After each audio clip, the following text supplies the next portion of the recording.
Hi, Robert O'Brien from O'Brien Guitars. Today I'm holding a beautiful instrument known as a Viola Caipira.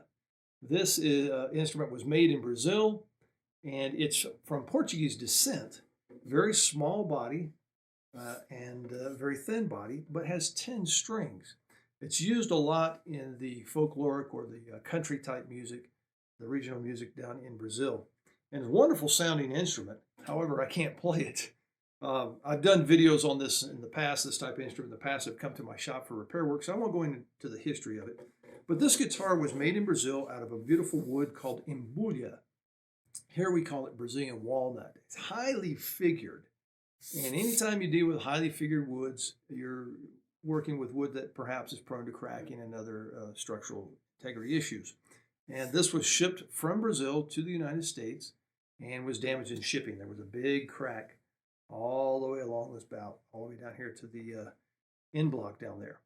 And the person that bought it on the East Coast shipped it to me out here in Colorado, and I have worked my magic, done a little bit of repair work, and the guitar is now whole again, ready to go back to the East Coast.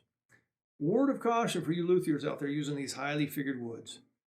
They're beautiful. They're not very stable, and they're prone to cracking. So keep that in mind as you work with them. If you need to put side struts and other reinforcement in it, it's probably a good idea.